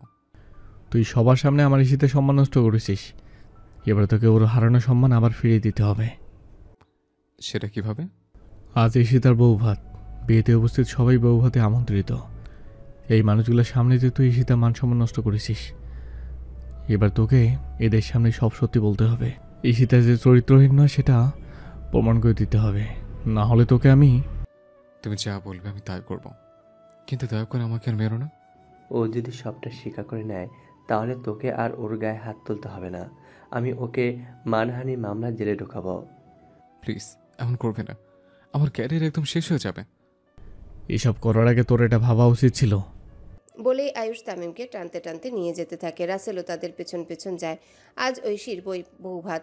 নাহিদা ঐশীকে পাশাপাশি বসানো হয়েছে দুটি আসনে। অনেকে এসে নবদম্পতিকে দোয়া করে যাচ্ছে। তালুকদার পরিবারের লোকেরাও এখানে উপস্থিত। আলতাফ তালুকদার চুপ করে একপাশে বসে আছেন। তিনি লক্ষ্য করছেন অনেকেই বাঁকা চোখে তার পানে তাকাচ্ছে। গতকাল যা কেচ্ছা হলো ভাবতেই তার মাটিতে মিশে যেতে ইচ্ছা করছে। ঐশীকে নিজের মেয়ের মতো দেখেন তিনি, তাই না এসেও পারেননি। এখন বুঝতে পারছেন এখানে আসাটাই তার মস্ত বড় ভুল হয়েছে। জাহানারা বেগমও একপাশে মুখ কালো করে বসে আছেন। ভাই ভাবির কথা ফেলতে পারেননি বিধায় তাকে এখানে আসতে হয়েছে। কিন্তু তিনিও সবার বাঁকা নজর দেখে ব্যথিত। ঐশীর কানেও ঈশিতার ব্যাপারটা এসেছে। ঐশী কথাটা শুনেছে থেকেই অস্থির হয়ে আছে। ঐশীর কিছুতেই বিশ্বাস হতে চাচ্ছিল না ঈশিতা এমন কিছু করতে পারে। এই কয়দিনে সে ঈশিতাকে যতটা চিনেছে তাতে সে এমন কিছু করার মেয়ে নয়, বরং এমন হতে পারে তামিমই তাকে ফাঁসিয়ে দিয়েছে। তবে কোনো প্রমাণ না থাকায় সে কিছু বলতেও পারছে না। হঠাৎ করেই নাহিদদের বাড়িতে আগমন ঘটে আয়ুষের। সে একা আসে না, তামিমকে সাথে নিয়ে আসে। আশেপাশে সবার দৃষ্টি সেদিকেই। আলতাফ তালুকদার উঠে এসে বলেন, কি হয়েছে আয়ুষ, তুমি এই ছেলেটাকে এখানে নিয়ে এসেছো কেন? তুই কি এবার নিজের সব অপরাধ স্বীকার করবি নাকি আমি আবার টর্চার শুরু করব? বলেই শার্টের হাতা ফোল্ড করতে যাচ্ছিল। এমন সময় তামিম বলে ওঠে, আমি বলছি, সব বলছি। গতকাল আপনারা যা দেখেছিলেন সবটি আমার সাজানো একটা নাটক। আমি গতকাল ইচ্ছে থেকে ফাঁসিয়েছিলাম, ওর কোনো দোষ ছিল না। বলেই তামিম গতকালের সব ঘটনা খুলে বলে। শুধু তাই নয়, তার সাথে তার মামার কল রেকর্ডিংও শোনায় যেখানে তারা ঈশিতাকে ফাঁসানোর চক্রান্ত করেছে। এসব দেখে শুনে সেখানে উপস্থিত সবাই স্তম্ভিত। জাহানারা বেগম আঁচলে মুখ ঢেকে কেঁদে বলেন, আবারও আমি মেয়েটাকে ভুল বুঝে ওর ওপর চরম অন্যায় করে ফেললাম। নিজের হাতে মেয়েটাকে বাড়ি থেকে বের করে দিলাম। আজ আপনাদের সো কল্ড সমাজের জন্য আমার স্ত্রীকে হারিয়ে ফেলেছি। এত সম্মান আভিজাত্য এইসবের দিকে খেয়াল রাখতে গিয়েই ঈশিতা আজ আমার থেকে আলাদা হয়ে গেছে। আমি পরোয়া করি না আর কোনো সমাজকে। আপনারা কি পারবেন আমার স্ত্রীকে আবার আমার কাছে ফিরিয়ে দিতে? আয়ুষ আলতাফ তালুকদারের সামনে গিয়ে বলে, তোমার সম্মানের কথা ভেবে গতকাল আমি কোনো স্টেপ নিতে পারিনি। আমার স্ত্রীকে নির্দোষ প্রমাণ করার অপেক্ষা করতে হয়েছে। জাহানারা বেগমের দিকে তাকিয়ে বলেন, আর তুমি তো ঈশিতাকে মেয়ের মতো দেখতে, তাহলে কীভাবে পারলে ওকে বের করে দিতে? আমি এখনই বেরিয়ে যাচ্ছি, এসব ছেড়ে চলে যাচ্ছি অজানার উদ্দেশ্যে। যতদিন না আমার ঈশিতাকে খুঁজে পাবো ততদিন আর ফিরবো না তালুকদার ভিলায়, এটা আমি প্রতিজ্ঞা করলাম। বলেই আয়ুষ বেরিয়ে যায়। রাসেল তামিমকে গ্রেফতার করে নিয়ে যায়। আলতাফ তালুকদার এবং জাহানারা বেগম ব্যথিত হৃদয়ে চেয়ে থাকেন। নিজেদের দোষেই সব হারিয়ে ফেললেন তারা। ঈশিতা চট্টগ্রামের একটা ছোট অ্যাপার্টমেন্টে কোনো রকমে মানিয়ে নিয়েছে, যদিও বা এখানে মানিয়ে নিতে তার অনেক কষ্ট হচ্ছে। তবে দেখতে দেখতে 9 মাস এই অ্যাপার্টমেন্টেই কাটালো সে। বর্তমানে চট্টগ্রামের একটা বেসরকারি মেডিকেলে সে ডাক্তার হিসেবে আছে। বর্তমানে তার প্রেগন্যান্সির শেষ সময় চলছে, তাই অনেক সচেতন থাকতে হচ্ছে।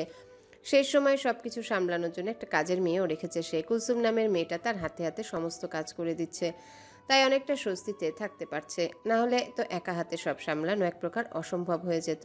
ঈশিতা এই প্রতিকূল পরিস্থিতিতে মানিয়ে নিয়েছে, কারণ এরই নাম তো জীবন।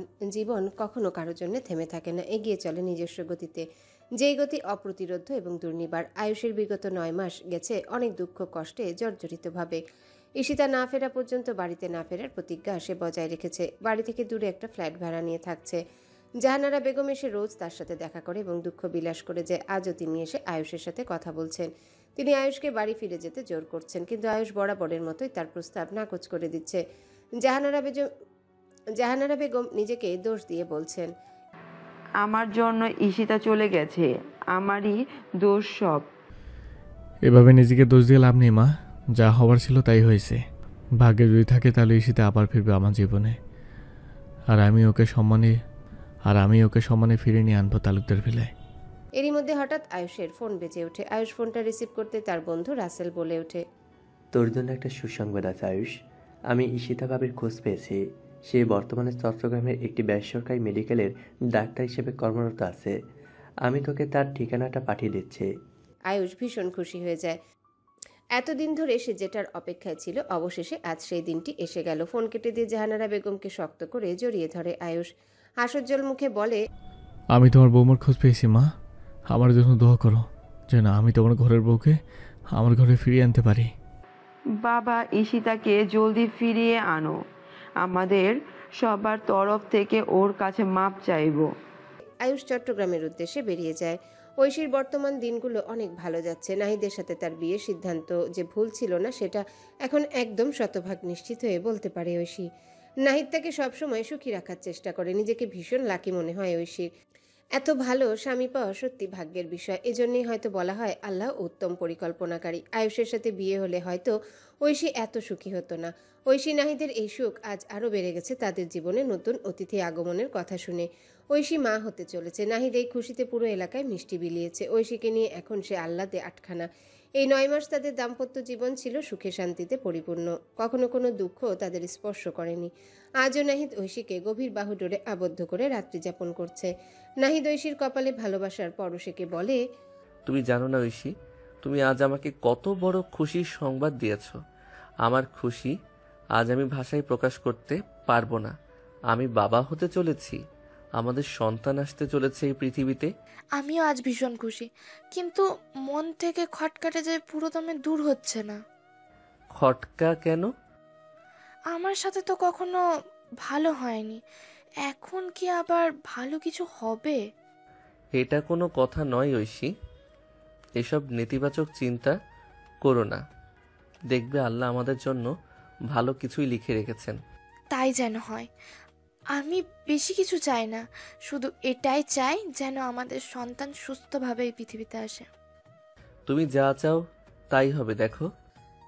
বলেই নাহিদ ঐশীকে নিজের বাহুডোরে আরো শক্ত করে আগলে নেয়, যেন কখনো ছেড়ে যেতে দিবে না। তাদের এই সম্পর্কের বন্ধন যেন ভীষণ অটুট। আজ হাসপাতালে প্রভার শেষ কর্মদিন। আজকের পর থেকে সে মাতৃত্বকালীন ছুটিতে চলে যাচ্ছে। তাই শেষ দিন অনেক কলিগই তাকে শুভেচ্ছা বার্তা জানাচ্ছে। ঈশিতার এক মহিলা কলিগ তার উদ্দেশ্যে বলে, কি করব বলো, আমাকে তো বাস্তবতার সাথে মানিয়ে নিতে হবে। আমার এই পৃথিবীতে আপন বলতে কেউ নেই। যাদের আপন ভেবেছিলাম তারাও আমায় পর করে দিয়েছে। তাই এখন নিজের ব্যবস্থা নিজেকেই করতে হবে, সাথে নিজের সন্তানকেও। আচ্ছা। কথা বলা শেষ করে ঈশিতা নিজের কাজে ব্যস্ত হয়ে পড়ে। আজ তার উপর দিয়ে অনেক ধকল যাচ্ছে। এই সময় এত ধকল সহ্য করা টাফ। তবুও ঈশিতা যতটা সম্ভব টাকেল দেবার চেষ্টা করছে। সব কাজ ছেড়ে ঈশিতা এবার অ্যাপার্টমেন্টে ফেরার জন্য প্রস্তুতি নেয়, কিন্তু হঠাৎ করে পেটে ভীষণ ব্যথা অনুভব করে। ঈশিতা বুঝতে পারছিল না এর কারণ। তার তো ডেলিভারি ডেট এখনো অনেক দেরি, তাহলে এত তাড়াতাড়ি এই ব্যথার মানে কি? ঈশিতা বেশিক্ষণ নিজেকে সামলে রাখতে পারে না। ব্যথার চোটে আর্তনাদ করে ওঠে। সাথে সাথে আরো কয়েকজন ডাক্তার ছুটে এসে বলে, কোনো সমস্যা? আমার পেটে ভীষণ ব্যথা হচ্ছে, আমি বুঝতে পারছি না এর কারণ কি। আমার ডেলিভারি ডেট তো এখনো 1 মাস বাকি আছে। কয়েকজন তাকে একজন গাইনি ডাক্তারের কাছে নিয়ে যায়। তিনি চেক আপ করে বলেন, আপনার প্রেগন্যান্সিতে কিছু কমপ্লিকেশন দেখা দিয়েছে, তাই আপনাকে আপাতত হাসপাতালে অ্যাডমিট করতে হবে। যে কোনো সময় বাচ্চার ডেলিভারি করতে হতে পারে। বেশি সিরিয়াস কিছু নয় তো? এখনই কিছু বলা যাচ্ছে না, তবে একটু জটিলতা হতে পারে। ঈশিতা দীর্ঘ শ্বাস ফেলে আল্লাহর কাছে প্রার্থনা করে বলে, ইয়া মাবুদ, তুমি আমার সন্তানকে ঠিক রেখো, আর ওর স্বার্থে আমায় ঠিক রেখো। আমি ছাড়া যে ওকে দেখে রাখার আর কেউ নেই। আয়ুষ দ্রুত বেগে চট্টগ্রামের দিকে রওনা দিচ্ছিল, কিন্তু ভারী বৃষ্টি এবং ঘূর্ণিঝড় রেমালের কারণে মাঝ রাস্তায় তাকে আটকে পড়তে হয়। আয়ুষ একটা হোস্টেলে অবস্থান করে এক রাতের জন্য, কিন্তু তার ভীষণ চিন্তা হচ্ছিল। আয়ুষ বলে, ঈশিতার কাছে না পৌঁছানো পর্যন্ত শান্তি পাবো না। আল্লাহ তুমি দ্রুত আমাকে ওর কাছে পৌঁছে দিও, আমার জীবন মন ভাঙতে হবে। বলেই আকাশের পানে চায় আয়ুষ। অমাবস্যার কারণে আকাশ অন্ধকারে ছেয়ে গেছে। কি বার্তা দিচ্ছে এই অন্ধকার আকাশ? আয়ুষ ঝড় বৃষ্টির কারণে দীর্ঘ সময় আটকে থাকলো। রাত পেরিয়ে দিনের আলো এসে ধরা দিল ধরিত্রীর বুকে। আকাশও পরিষ্কার হলো ধীরে ধীরে। আটকে পড়া মানুষজন যে যার গন্তব্যে বেরিয়ে পড়ল। আয়ুষও তার ব্যতিক্রম নয়। বেরিয়ে পড়ল চট্টগ্রামে নিজের প্রেয়সীর উদ্দেশ্যে। কতদিন হলো নিজের প্রিয়তমা স্ত্রীকে দেখে না আয়ুষ, কতদিন তাকে আদর করা হয় না। এবার তো সে ভেবে নিয়েছে তার স্ত্রীকে আগলে রাখবে, অনেক আদর করবে, আর কোনো কষ্ট পেতে দেবে না। অপেক্ষা যেন আর সহ্য হচ্ছিল না তার। যত পথ অতিক্রম করছিল বুকের ব্যথা তত বাড়ছিল। অপেক্ষা শেষ হবে কবে, এই কথা মনে হচ্ছিল বারংবার। অবশেষে অপেক্ষার অবসান। আয়ুষ এসে থামলো ঈশিতার হাসপাতালের সামনে। অনেক আশা নিয়ে গাড়ি থেকে নামলো আয়ুষ। হাসপাতালের দিকে তাকিয়ে বলল, অনেক হয়েছে তোমার সাথে লুকোচুরি খেলা ঈশিতা, এবার তোমাকে আমার কাছে ধরা দিতেই হবে। এক্সকিউজ মি, এখানে ডক্টর মিসেস ঈশিতা কাজ করেন শুনেছি, আপনি চেনেন ওনাকে? ডাক্তার আয়ুষকে আপাদমস্তক পরখ করে নিয়ে বললেন, হ্যাঁ চিনি, কিন্তু আপনি কে? আয়ুষ কিছু বলতে গিয়েও থেমে গেল। না জানি ঈশিতা তার কলিগদের কি বলেছে আয়ুষের সম্বন্ধে। যদি সবটা জানার পর তাকে না জানাতে চায়, এজন্য সত্যটা লুকিয়ে বলে, আমি ওনার রিলেটিভস। উনি কি এখন হসপিটালে আছেন? ওনার সাথে দেখা করতে চাই আমি। মহিলা ডাক্তার উত্তেজিত হয়ে পড়লেন। হঠাৎ বলে উঠলেন, আপনি কিভাবে খবর পেলেন? ঈশিতার অবস্থা একদমই ভালো নেই। সহসা আয়ুষের বুক কেঁপে উঠল। আজ এতদিন পর নিজের স্ত্রীর সন্ধান পেল। যখন তার আনন্দিত হবার কথা, তখন কি অশুভ খবর ভেসে আসলো। আয়ুষ নিজেকে যথাসম্ভব শক্ত করে জানতে চাইল, কি হয়েছে ঈশিতার? কেন আপনি জানেন না ঈশিতা প্রেগনেন্ট? আজ তো ডেলিভারি হচ্ছে। এটা আর্লি টাইম ডেলিভারি। ওর চিকিৎসা করা ডাক্তার বলেছেন ওর অবস্থা অনেক ক্রিটিক্যাল। মা অথবা বাচ্চার মধ্যে যে কোনো একজনকে বাঁচানো সম্ভব। আয়ুষ হতভম্ব হয়ে গেল। এটা কোন সময় কোন খবর শুনলো সে? ঈশিতা প্রেগনেন্ট মানে সে বাবা হতে চলেছে, অথচ ঈশিতা এতদিন ধরে এই সত্যটা লুকিয়ে রেখেছে তার থেকে। এত অভিমান মেটার যে তাকে একবার বাবা হওয়ার খবরটা দেবার প্রয়োজন মনে করলো না। আয়ুষের দু চোখে অশ্রু জমতে লাগলো। সে অশ্রু মুছে নিয়ে বলল, আমাকে একটু ঈশিতার কাছে নিয়ে যাবেন? ওকে তো ওটিতে নিয়ে যাওয়া হয়েছে, আসুন আমার সাথে। আয়ুষকে ওটির সামনে নিয়ে আসা হয়। ভেতরে তার অপারেশন চলছে। আয়ুষ আসতেই দেখলো ওটি থেকে একজন ডক্টর বেরিয়ে আসছেন। আয়ুষ উদ্ভ্রান্তের মতো ওনার সামনে গিয়ে বললেন, ঈশিতার আমাদের বেবি কেমন আছে ডাক্তার? আপনাদের বেবি মানে? আপনি কি ঈশিতার হাজবেন্ড? আয়ুষ মাথা নাড়িয়ে হ্যাঁ জানায়। ডাক্তার রেগে বললেন, কতটা দায়িত্বজ্ঞানহীন মানুষ আপনি! আপনার স্ত্রীর এই অবস্থা আর আপনি এখন এলেন। যাকে, আপনার সাথে কিছু জরুরি কথা ছিল। ঈশিতার অবস্থা বেশি ভালো না। আমাদের ইমিডিয়েটলি একটা জরুরি ডিসিশন নিতে হবে। কি ডিসিশন? দেখুন, ওনার যা কন্ডিশন, আমরা মা এবং বাচ্চা দুজনকে কিছুতেই বাঁচাতে পারবো না। একজনের লাইফকে আমাদের স্যাক্রিফাইস করতেই হবে। ঈশিতার জ্ঞান নেই, তাই আমরা সিদ্ধান্তহীনতায় ভুগছিলাম যে কি করব। এখন যখন আপনি এসে গেছেন, তখন অনেকটাই নিশ্চিন্ত লাগছে। আপনি বলুন, আপনি কি চান? কাকে বাঁচাবো আমরা, বাচ্চাকে নাকি ঈশিতাকে? আয়ুষ স্তব্ধ হয়ে তাকিয়ে রইল ডাক্তারের দিকে। ভাগ্য আজ তাকে কোন অগ্নি পরীক্ষার মধ্যে ফেললো। কি করবে এখন সে? কাকে বাঁচাবে? নিজের প্রিয়তম স্ত্রী নাকি অনাগত সন্তান? নিজের বিবেকের কাছে যে অপরাধী হতে হচ্ছে তাকে। এখন যে কোনো সিদ্ধান্ত নেওয়া মানে নিজের প্রিয় কাউকে বলিদান দেওয়া। যদি সে নিজের সন্তানকে বেছে নেয়, তাহলে নিজের প্রিয়তমা স্ত্রীকে বিসর্জন দিতে হবে, যাকে সে নিজের থেকেও ভালোবাসে। আর যদি নিজের স্ত্রীকে বেছে নেয়, তাহলে বিসর্জন দিতে হবে নিজের অংশ, নিজের সন্তানকে, যার আগামীতে তাকে বাবা বলে ডাকার কথা। যেই নিষ্পাপ শিশুটা এখনো এই পৃথিবীর আলোই দেখেনি। আয়ুষকে চুপ থাকতে দেখে ডাক্তার বলে উঠলেন, চুপ করে থাকবেন না, আমাদের হাতে বেশি সময় নেই। যেই ডিসিশন নেওয়ার খুব তাড়াতাড়ি করতে হবে। নিজের স্ত্রী বা সন্তানকে মেরে ফেলে ডিসিশন নেওয়া কি এতই সহজ ডাক্তারবাবু? আমি বুঝতে পারছি আপনার উপর দিয়ে এখন কি ঝড় যাচ্ছে, কিন্তু এখন তো আমাদের যে কোনো একজনকে বাঁচাতেই হবে, না হলে যে দুজনকেই মরতে হবে। আয়ুষ আচমকা ডাক্তারের পায়ের কাছে বসে বলে, আপনি তো একজন ডাক্তার, আপনি তো অসাধ্য সাধন করতে পারেন। আপনি পারবেন না আমার স্ত্রী এবং সন্তানকে দুজনকে আমার বুকে এনে দিতে? ডাক্তার আয়ুষকে টেনে তুলে অসহায় কণ্ঠে বলে উঠল, আমার যে কিছুই করার নেই, আপনাকে যে কোনো একজনের বেছে নিতে হবে। আয়ুষ চোখ বন্ধ করে দীর্ঘশ্বাস ফেলল। আমি জানি ঈশিতা, আমি যে ডিসিশন নেব তার জন্য হয়তো তুমি আমাকে ক্ষমা করতে পারবে না। এছাড়া আমার যে কোনো কিছু করার নেই। আমার কাছে সবথেকে গুরুত্বপূর্ণ তোমার জীবন। রাজ্যের রানী থাকলে আবারও রাজপুত্র রাজকন্যা আগমন ঘটবে, কিন্তু রানীকে একবার হারিয়ে ফেলে তার অভাব সে কোনো কিছুতে পূরণ করা যাবে না। আর তুইও তোর এই অসহায় বাবাকে ক্ষমা করে দিস। তার যে কিছু করার ছিল না, তোকে মাতৃহীন করে বড় করতে পারবো না যে। তার থেকে ভালো তোর মাই বেঁচে থাকুক। এরপর না হয় আমরা দুজন মিলে আবারও তোকে পৃথিবীতে আনবো। মনে মনে এই কথাগুলো ভেবে আয়ুষ বলে, আমি চাই যে আমার স্ত্রীকে বাঁচান। কথাটা বলতে গিয়ে বারবার আয়ুষের গলা কেঁপে উঠছিল। নিজেকে নিজের সন্তানের খুনি মনে হচ্ছিল। তবুও সে বলল কথাটা। ডাক্তার আয়ুষের কাঁধে হাত রেখে ওটিতে প্রবেশ করলেন। আয়ুষ ধপ করে মেঝেতে বসে পড়ল, ভেঙে পড়ল কান্নায়। কেন কেন কেন কেন বারবার আমার সাথে এমনটা হয় আল্লাহ? এত কষ্ট আমি কিভাবে সই আল্লাহ? ঈশিতার জ্ঞান ফিরলে সে নিজেকে কেবিনে আবিষ্কার করে। পিটপিট করে চোখ মেলে এদিক ওদিক তাকায় ঈশিতা। দায়িত্বরত নার্স তার জ্ঞান ফিরতে দেখে ডাক্তারকে ডেকে পাঠায়। ডাক্তার এসে দেখলেন ঈশিতা এদিক ওদিক তাকিয়ে কাকে যেন খুঁজছে। ডাক্তার ঈশিতাকে জিজ্ঞাসা করলেন, আপনি কি কাউকে খুঁজতেছেন মিসেস ঈশিতা? বাচ্চা? আমার বাচ্চা কোথায়? কোথায় আমার বাচ্চা? দেখুন, আপনি শান্ত হন। আমার বাচ্চা নেই কেন ডাক্তার? জন্মের পর তো বাচ্চাকে তার মায়ের কাছে রাখা হয়, তাহলে আমার বাচ্চা কোথায়? ডাক্তার নীরবে মাথা নিচু করে রইলেন। কি বলবেন এখন তিনি? যদিও এটা তার পেশা, অনেক কঠিন কথা শোনাতে হয় রোগীর স্বজনদের, কিন্তু সে নিজেও তো একজন বাবা, তাই সন্তান হারানোর বেদনা বুঝতে পারে। একজন মা কত কষ্টে 10 মাস সন্তানকে লালন করে নিজ গর্ভে। সেই সন্তানের মৃত্যুকে এত সহজে মানা যায়, কিন্তু তাকে যে তার দায়িত্ব পালন করতেই হবে। তাই তিনি বলে উঠলেন, সরি, কিন্তু আমরা আপনার বাচ্চাটাকে বাঁচাতে পারিনি। ঈশিতা স্তব্ধ হয়ে গেল ওনার কথা শুনে। তার নিজের কানকেও বিশ্বাস হচ্ছিল না। এই সন্তানকে সেই 10 মাস এত কষ্টে লালন করেছে, যাকে ঘিরে বেঁচে থাকার স্বপ্ন দেখেছে, তাকে এভাবে হারিয়ে ফেলল। তাকে মা বলে ডাকার আগেই বিদায় নিল এই দুনিয়া থেকে। ঈশিতা এত বড় ধাক্কাটা মেনে নিতে পারল না, আবারও জ্ঞান হারিয়ে লুটিয়ে পড়ল।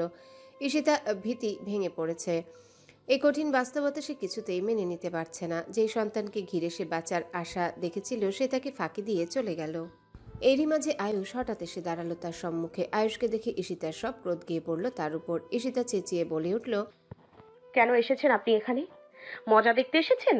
আপনার জন্য আমার সব শেষ হয়ে গেছে। আপনি আমায় কখনো বিশ্বাস করেননি, সব সময় ভুল বুঝেছেন আপনি। আপনার জন্য আমি একটুও শান্তি পাইনি, একটুও না। আয়ুষ ঈশিতার কাছে এসে তাকে জড়িয়ে ধরল। ঈশিতা আয়ুষের স্পর্শে কেঁপে উঠল, আহাজারি করে বলে উঠল, আমার সন্তান, আমাদের সন্তান আর নেই আয়ুষ। আমি কিভাবে বাঁচবো বাকিটা জীবন? আপনারা কেউ তো আমায় বিশ্বাস করেন না, ভালোবাসেন না, কিন্তু একটা সন্তান তার মাকে সব থেকে বেশি বিশ্বাস করে, সব থেকে বেশি ভালোবাসে। কেন ভাগ্য আমার থেকে এই সুযোগও কেড়ে নিল? এমন সময় ডাক্তার সাহেব বলে উঠলেন, আমাদের কিছুই করার ছিল না। আমরা মা এবং সন্তানের মধ্যে যে কোনো একজনকেই বাঁচাতে পারতাম, এবং আপনার স্বামী বলেছিল আপনাদের সন্তানকে বাঁচাতে, আর তাই। ডাক্তারের কথা শুনে থমকে গেল ঈশিতা। ছিটকে দূরে সরে এলো আয়ুষের থেকে। আয়ুষ অপরাধীর মতো তাকিয়ে রইল ঈশিতার দিকে। ঈশিতা বলে উঠল, তাহলে আপনি আমার সন্তানের খুনি আয়ুষ? আপনি মেরে ফেললেন আমার বাচ্চাটাকে? আমার কাছে আর কোনো উপায় ছিল না ঈশিতা। আমাকে তোমাদের দুজনের যে কোনো একজনকে বেছে নিতে বলেছিল। আমি একটা বাচ্চাকে মাতৃহীন করে দিতে চাইনি, তোমাকে হারতে চাইনি, আর তাই নির্দয় পাষাণের মতো আমার বাচ্চাটাকে মেরে ফেলতে বললেন? আপনি তো চান আমি কষ্ট পাই, কষ্টে কষ্টে শেষ হয়ে যাই, তাই আমাকে কষ্ট দেওয়ার জন্য বাঁচিয়ে রাখলেন। তুমি ভুল ভাবছো ঈশিতা। ভুল আমি ভাবছি না, আপনি আমার সন্তানের খুনি আয়ুষ। আর আমার এই ভাবনা ভুল নয়। আমি তো সব ছেড়ে চলে এসেছিলাম। আপনার বা আপনার পরিবারের তো কোনো সমস্যা তৈরি করিনি, তাহলে আপনি কেন এমন করলেন আমার সাথে? আমি না হয় মরতাম, তবুও তো আমার বাচ্চাটা পৃথিবীর আলো দেখতো, কিন্তু আপনি তো সেটা হতে দিলেন না। আমাকে ভেঙে গুড়িয়ে দিতে চেয়েছিলেন আপনি। দেখুন, আপনার সেই ইচ্ছে পূরণ হয়েছে, এবার শান্তি পান। আমাকে এইভাবে অপরাধী করে দিও না ঈশিতা। আমি তোমাকে বুঝতে পারবো না। এই সিদ্ধান্ত নেওয়ার সময় আমার মনে অবস্থাটা কেমন ছিল। ব্যাস, আমি আপনার আর কোনো নাটক দেখতে চাই না। আমি আপনার কাছ থেকে মুক্তি চাই, মুক্তি দিন আমায়। ঈশিতা। আয়ুষ মন খারাপ করে ঈশিতার কেবিন থেকে বেরিয়ে আসে। ঈশিতাকে সে অনেক বোঝানোর চেষ্টা করেছে, কিন্তু ঈশিতা তাকে বুঝতে চায় না। আয়ুষ ঈশিতাকে তামিমের ব্যাপারেও সব বলেছে, যে কিভাবে সে তামিমকে ধরেছিল এবং ঈশিতার উপরেও তার কোনো সন্দেহ ছিল না। সব সে তামিমকে ধরার জন্য পরিকল্পনা মাফিক করেছিল। এটাও বলেছে যে শুধুমাত্র ঈশিতার জন্যই সে এতদিন থেকে নিজের ঘর ছাড়া, কিন্তু ঈশিতার উপর এসব কথার কোনো প্রভাব পড়েনি। সে এখনও নিজের সন্তানের জন্য শোক করতে ব্যস্ত। ঈশিতা আয়ুষের মুখের উপর বলে দিয়েছে, আমি আর আপনার এসব কোনো নাটক দেখতে চাই না। আপনি বেরিয়ে যান আমার সামনে থেকে, বেরিয়ে যান। আপনি আমার সন্তানের খুনি, আমি আপনার মুখ দেখতে চাই না। আয়ুষ জানে ঈশিতা এখন মানসিকভাবে পুরোপুরি ভেঙে পড়েছে, তাই ঈশিতার সব গঞ্জনা চুপচাপ সহ্য করেছে, কোনো প্রতিবাদ করেনি। আয়ুষ ঠিক করেছে এই অবস্থায় ঈশিতা যতই পাগলামি করুক সে ঈশিতার পাশে থাকবে, ঈশিতাকে সময় দেবে, ঈশিতাকে আবার স্বাভাবিক জীবনে ফিরিয়ে আনতেই হবে। এভাবে চলতে থাকলে যে ঈশিতা একদম পাগল হয়ে যাবে। এদিকে ঈশিতার মাথায় অন্য চিন্তা ঘুরছিল। সে নিজের সন্তান হারানোর ব্যথা কোনোভাবেই ভুলতে পারছে না। আয়ুষকে নিজের চোখের সামনে দেখলে তার ঘা তাজা হয়ে উঠছে। এই জন্য ঈশিতা নিল এক ভয়াবহ সিদ্ধান্ত। সে আর আয়ুষের মুখোমুখি হতে চায় না, চায় না আয়ুষের সাথে তার কোনো সম্পর্ক থাকুক। এবার আয়ুষকে পরিষ্কার করে সব বলে দেবে সে। ঈশিতা যখন আয়ুষকে দোষারোপ করতে ব্যস্ত, তখন আয়ুষ ব্যস্ত ঈশিতার কেয়ার করতে। ঈশিতাকে খাইয়ে দেবার জন্য নিজের হাতে ভাত নিয়ে এসেছে আয়ুষ, কিন্তু আয়ুষকে দেখি ঈশিতা খেপে গেছে। আয়ুষের রান্না ভাত ছুঁড়ে ফেলে বলে ওঠে, এসব নাটক করার কোনো প্রয়োজন নেই। তুমি আমার সামনে আর আসবে না, না হলে কিন্তু আমি নিজেকে একদম শেষ করে দিব। ঈশিতা তুমি সামলাও নিজেকে। আয়ুষের কথা ঈশিতা আরো বেশি রেগে গিয়ে বলে, আমার জীবনটা নরকে পরিণত করে এখন আমাকে বলছো সামলাতে? এটা সম্ভব নয়। আমি আর নিজেকে ঠিক রাখতে পারছি না। এই তুমি আমায় ডিভোর্স দিয়ে দাও, তো ডিভোর্স দিয়ে দাও, তাহলে আমি একটু শান্তি পাবো। না হলে আমার জীবনে শান্তি সও আসবে না। এবার যখন তোমার হাত ধরেছি তখন মৃত্যুর আগ অব্দি তোমার হাত ছাড়বো না আমি। ঈশিতা কিছু একটা মনে করে বলে, বেশ, তাহলে আমি মরে যাই, মরে গিয়েই মুক্তি পাই। আয়ুষ বুঝতে পারে ঈশিতা এখন নিজের মাঝে নেই। আয়ুষ ঈশিতার কাছে এসে তাকে মানানোর চেষ্টা করতে থাকে। ঈশিতা একটা কাচের গ্লাস ভেঙে নিজের হাত কাটতে চায়। আয়ুষ ঈশিতাকে আটকানোর জন্য তার হাত থেকে সেটা ছিনিয়ে নিতে চায়, কিন্তু বিধিভাম সেই কাজটা উল্টো আয়ুষের বুকে ঢুকে যায়। ঈশিতা চিৎকার করে ওঠে, গল করে রক্তের স্রোত নামে। আয়ুষ বলে ওঠে, মুক্তি চেয়েছিলে না তুমি? আল্লাহ বুঝি এবার তোমার থেকে আমায় চিরতর মুক্তি করার বন্দোবস্ত করে দেবেন। না, এমন কিছু হতে পারে না।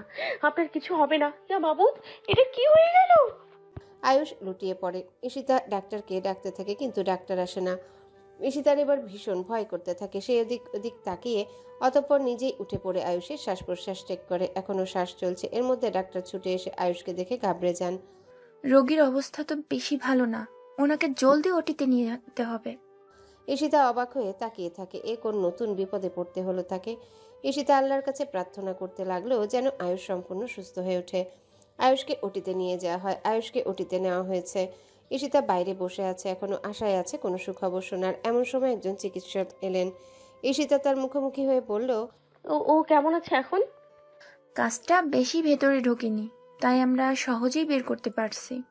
লাইফ রিস্ক নেই, একটু ব্লিডিং হয়েছে জাস্ট। একটু পরেই ওনার জ্ঞান ফিরবে, তখন গিয়ে দেখা করতে পারেন। ঈশিতা স্বস্তির নিঃশ্বাস ফেলল। কিছু সময় পর আয়ুষের জ্ঞান ফিরলে ঈশিতা গিয়ে দেখা করলো। আয়ুষ ঈশিতাকে দেখে বলল, তুমি এসেছো? ঈশিতা আয়ুষের কাছে বসে চোখের জল ফেলতে লাগলো। আয়ুষ ঈশিতাকে কাঁদতে দেখে বলে, এমা তুমি কাঁদছো কেন? দেখো আমি একদম ঠিকই আছি।